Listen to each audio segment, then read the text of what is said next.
Le cycle menstruel est l'ensemble des phénomènes physiologiques parfaitement coordonnés qui vont préparer chaque mois le corps de la femme à une grossesse. Ce cycle va du premier jour des règles jusqu'au dernier jour qui précède les règles suivantes. Il dure en moyenne 28 jours, mais peut varier de 21 à 35 jours.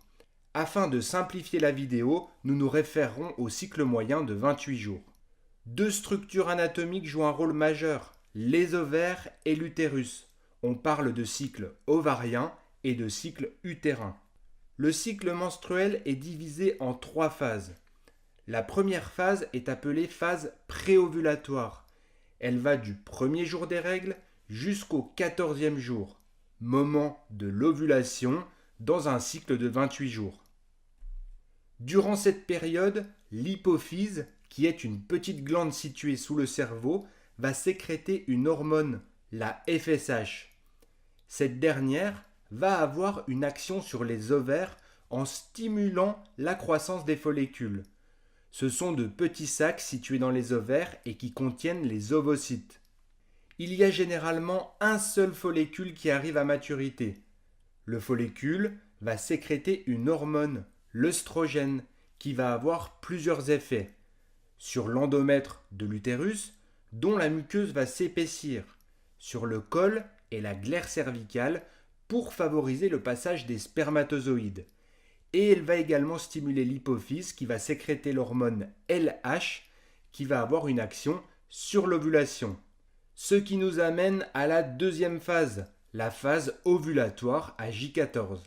Le follicule de 2 graphes est arrivé à maturité et sous l'effet des hormones, et notamment la LH, l'ovule va être expulsé de l'ovaire. La troisième et dernière phase est la phase post-ovulatoire. Elle va de l'ovulation jusqu'à la fin du cycle. Le follicule qui a libéré l'ovule va se transformer en corps jaune. Il va sécréter une quantité croissante de progestérone et cette hormone va permettre de compléter la préparation de l'endomètre à la réception de l'ovule fécondé, notamment en l'épaississant. Elle a une action sur la glaire cervicale qui va également s'épaissir et devenir impropre à la pénétration des spermatozoïdes. La progestérone va également augmenter la température corporelle jusqu'à la fin du cycle. En l'absence de fécondation et donc de nidation d'un ovule fécondé au niveau de l'endomètre, le corps jaune meurt, ce qui fait diminuer la sécrétion de progestérone. L'endomètre n'est plus stimulé, il se détache et saigne.